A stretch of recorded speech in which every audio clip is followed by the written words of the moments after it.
Hello everyone and welcome to well, an alternative future thing. So basically, what this is it's an alternative future of the world. And since it's that, we can do basically whatever we want and it doesn't have to be as realistic. But it's still gonna be kinda realistic. So we're gonna start off with something that's happening in real life, which is the war in Ukraine. The war in Ukraine. The big kerfuffle in Ukraine, they call it. I can't say the other word because YouTube probably already heard it, so they're gonna age restrict my video. Anyways, wait, actually, a different way to do this. No, that's not what. Okay, never mind. And never mind, I did not find a different way to do it, so we're just gonna lighten it up. And I'll color in where we are in the war currently, which is about I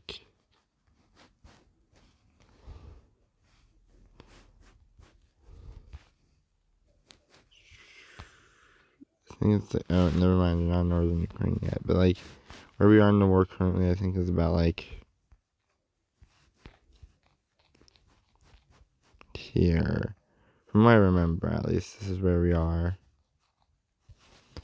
And as you can see, it would look like Ukraine is winning, and they have been. But Russia, even though they haven't yet, would declare war in this situation.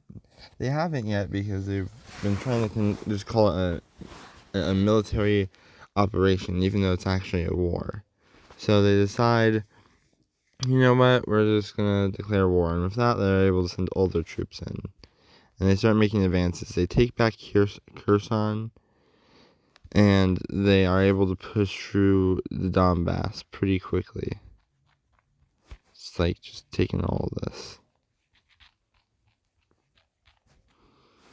And they also begin their attacks in northern Ukraine, capturing a bunch of it, but and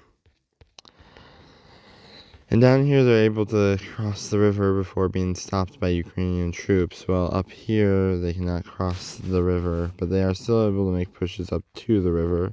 Kyiv is on the other side of it. And Odessa is captured, bringing an end to any naval attacks Ukraine could have dealt. And now, no Russians up here in the north can move through the breakthrough or this river. The ones in the south can, because they've already crossed the river. So they start moving around, and they encircle Ukrainian troops right here and take them out. And at this point, Belarus joins in the war, because they want to get some land too, and they're a very close Russian ally.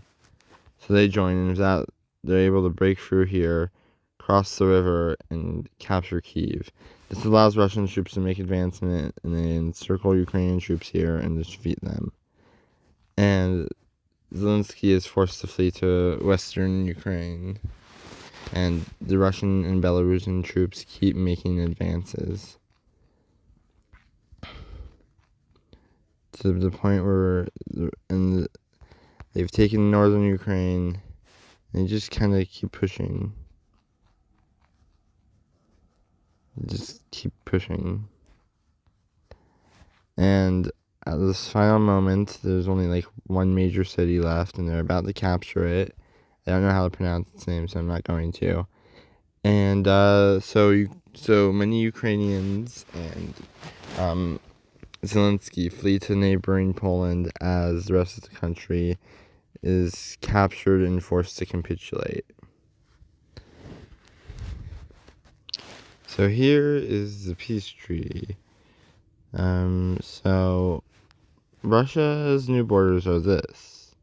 They've gained this area of Ukraine. And the new Belarusian borders are this. They've gained some of northern Ukraine.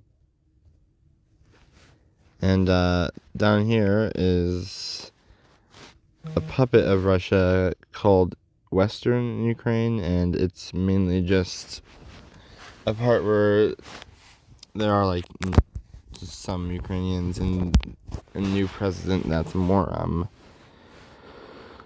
Russian sympathetic. So yeah, after this, Ukraine saw this as dangerous and thought, okay, we need a better way to contain Russia. After all, that's why NATO exists. So they made a new policy. Any invasion of a place that works closely with NATO or is a NATO member will be met with force. And, Russia didn't really care about that, and let's see what they do, because the reason Russia didn't take this very seriously is because Russia already has some land in a place down here called Georgia, and they kind of want to annex all of Georgia. After all, they don't really have good relations with Georgia, so they go on and they decide, you know what, we should annex Georgia. And, well, as you can probably guess, Georgia didn't really win this war, but it was but since Georgia is basically just a huge mountain, Russia wasn't really able to do much except for that at first, but eventually they just kind of took Georgia out, and the peace treaty is pretty basic. Instantly, Georgia is annexed by Russia, but NATO said if Russia invades anyone close to working with NATO, then that would start a war. And guess who was close to working with NATO?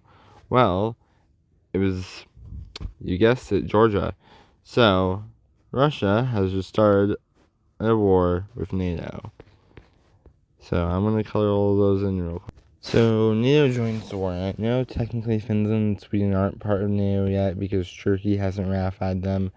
But let's just say they join in the war anyway, which Turkey isn't fully supportive of, but it happens.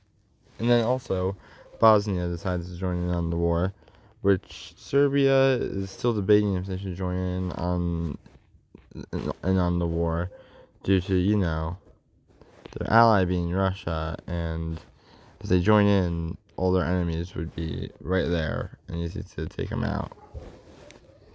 So Russia begins their invasion, and basically the first thing that happens is Kaliningrad is captured.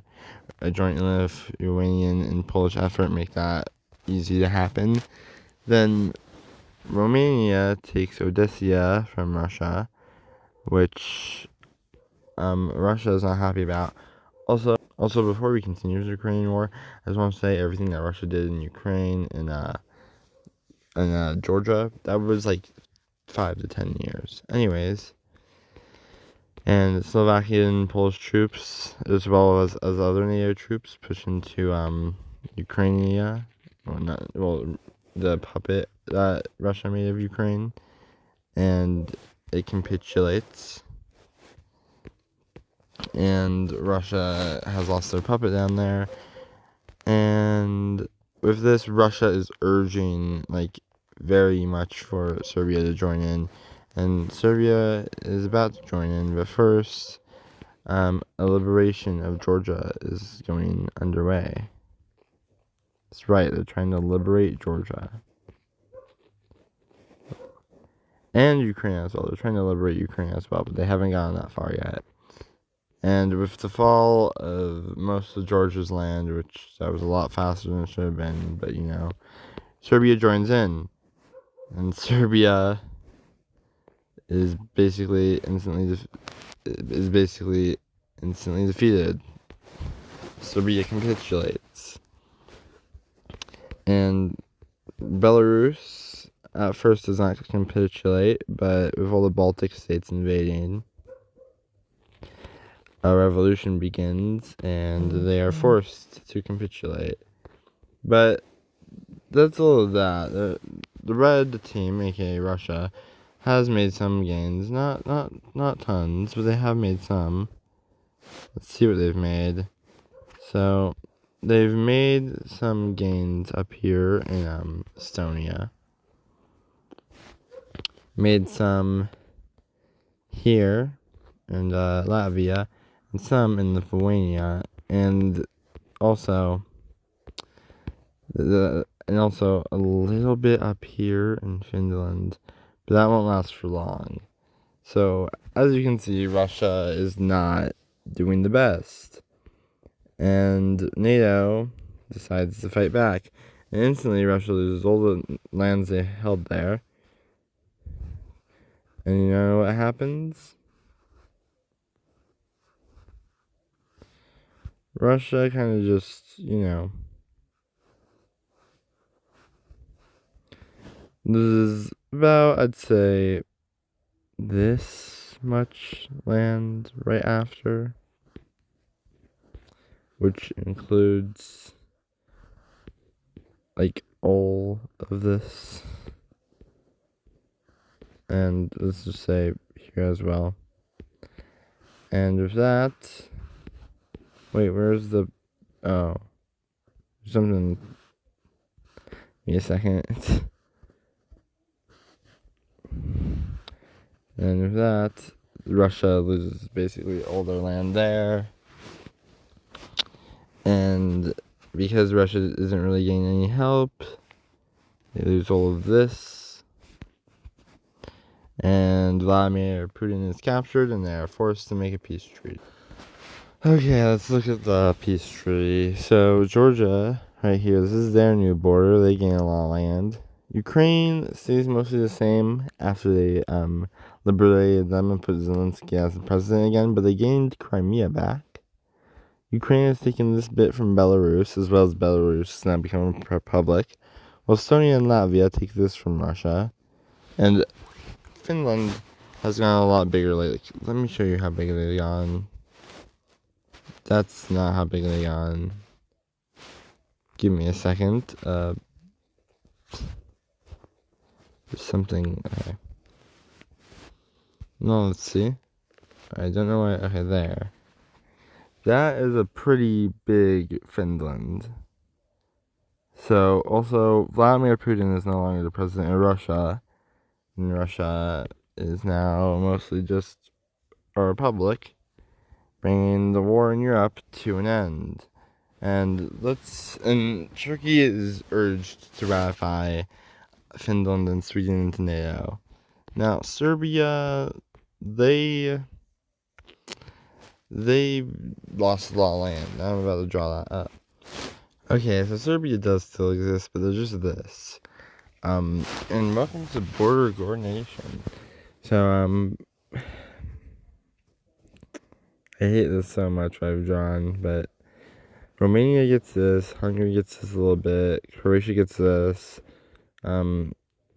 Bosnia gets this, Montenegro gets this, Albania gets this, North Macedonia gets this, and Bulgaria gets that. And Serbia is just that little thing in the middle. I hated drawing this. So yeah, that's the state of Europe in this video. Next video we're gonna be Next video we're gonna be checking out what happens in China, which I'll just give you a little sneak peek. China is placing Navy here, and well, as you can guess, the US isn't like that, and well, you'll see. Anyways, quick recap of what happened. Russia took out Ukraine, and this is over a 20-year time span, took out Ukraine and Georgia. That was 10 years right there. Then after that, a 10-year war erupted between NATO and Russia, where they defeat Russia, liberate Ukraine, liberate Georgia. Ukraine gets Crimea back, and Serbia is annexed into a bunch of little pieces. And yeah, so we'll see you in the next episode. Bye.